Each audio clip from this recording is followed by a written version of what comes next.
Welcome to Drafting Out Loud, where we're going to go over the DraftKings market movers. On today's episode, we'll look at the risers and question if the underdog drafters are now in the DraftKings streets. We're also going to look at the DraftKings values and realize that maybe they're not as exciting as they were before. Probably still more exciting than underdog, but maybe not as exciting. Let's get into it.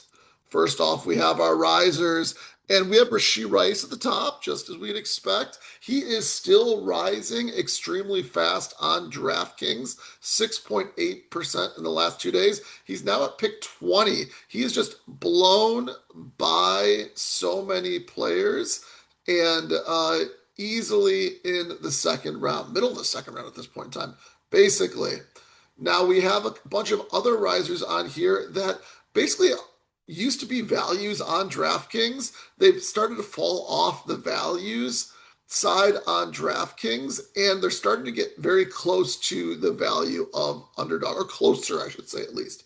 So who do we got? We got Omar Cooper Jr., who is getting closer to the Underdog value. We have Devonta Smith, who's getting closer to the Underdog value. We got Casey Concepcion, who's getting closer to the Underdog value.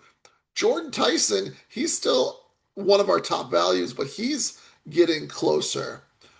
And Jonathan Brooks at the bottom of the risers, he's getting closer to the underdog value as well. Josh Downs, Eli Stowers, they're basically already there, if not slightly past the underdog value. But basically, we got tons of players that are getting close to that of the underdog value. And it kind of makes me think that since the big board has closed down, right? It's completely full. These drafters are now coming onto DraftKings, and maybe things are just going to start looking a little more similar to how they did in other streets. So just be aware of that. Expect these players to probably fly up the boards for the next 2 weeks until the NFL draft.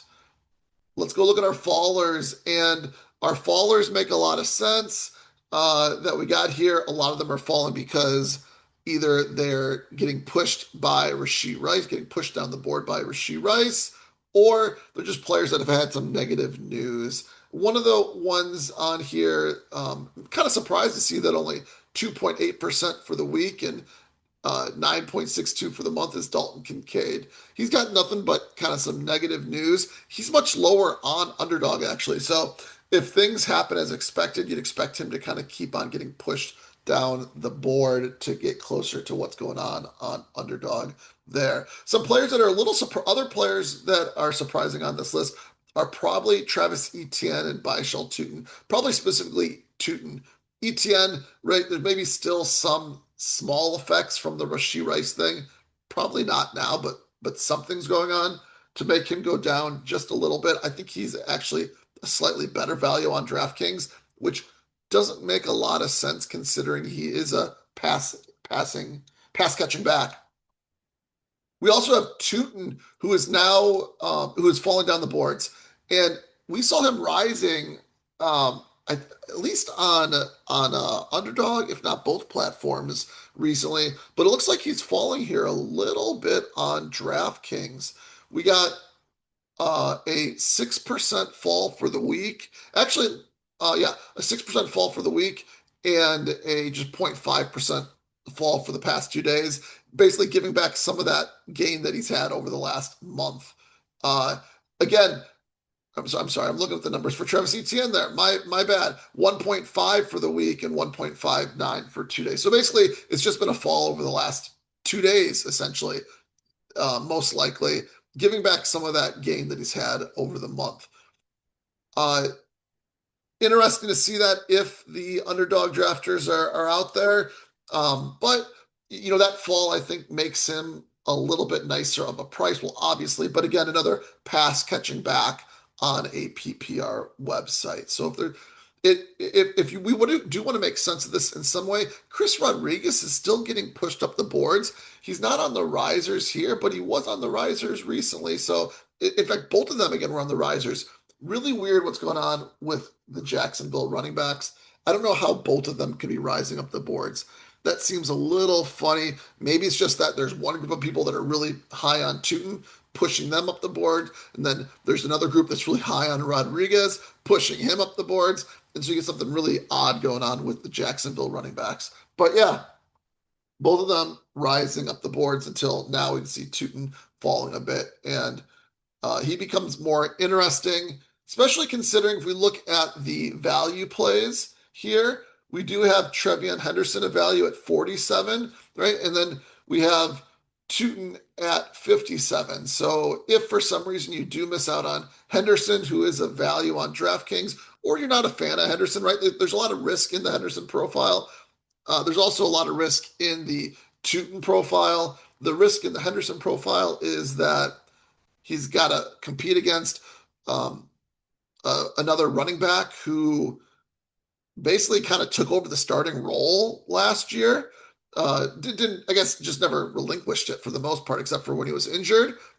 The upside for Henderson is he's the pass catcher and he's got better draft capital and just overall considered the one of the more electric backs.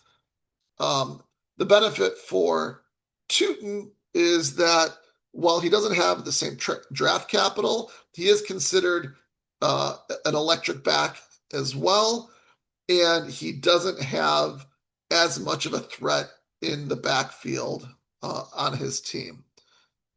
That being said, the one that's probably got just more, gifts as far as just natural running back gifts is probably Trevion Henderson from a vision standpoint, things like that, while Tootin maybe just more of an athletic freak. And so who knows if those athletic gifts for Tootin are enough to separate himself. And who knows if Trevion Henderson can block enough to separate himself, right? So there's questions on both sides of these coins. And so if you like one more than the other, right, one falling, the other one being a value, puts you in a pretty good place here. As far as the values go, some of the more interesting values have fallen off the sheet here. And those are some of the wide receivers that are now projected to at times be in the first round. And those are players like Casey Concepcion, or maybe not, if not in the first round, at least in the early part of the second round. Although I've seen him mocked in the first round too, is Omar Cooper Jr. They're no longer on our platform value list, which is a little unfortunate. They are still technically values, like they're a little bit cheaper on DraftKings, but they're not the high values they were before. We do still have a number of rookies on the list. They all have their concerns, though, as far as injury or maybe just not as good as some people expect or needing to fall into the right landing place. So think people like Jordan Tyson and Denzel Boston, Makai Lemon. We also have a running back here in Jonah Coleman. And Jonah Coleman's, maybe won't get great draft capital at all. So that's a concern there with him.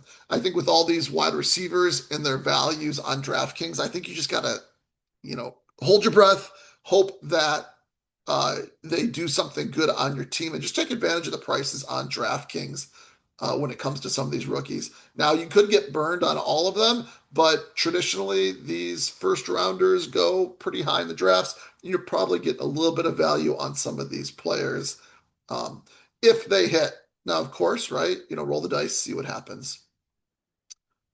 As far as the rest of the values go, we have some mainstays. CeeDee Lamb finally made the chart, and he's still there towards the top of the chart. Brian Thomas has been at the top of the chart for a while. A lot of risk in that profile. Like, who knows what his role is in Jacksonville, or if he's even going to be on the Jaguars. I think on Underdog, they're maybe pricing in that he gets traded more likely. On DraftKings, it's kind of being priced in probably that he stays more likely, and that's why you're seeing the differences right there. What can we do with DraftKings right now? We can make sure that we're targeting the last of the value on some of these wide receivers here.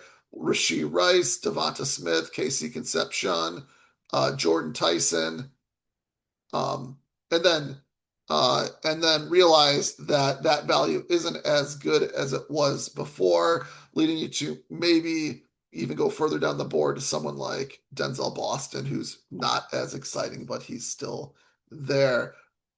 We still also have some exciting running backs like Breece Hall, Trevion Henderson, and again, a little bit more value in someone like Travis or buy shell 2 or Travis Etienne if you want that. Okay, that's how you can look at the DraftKings drafts. Be on the lookout for those underdog drafters and see you on the next one. Peace.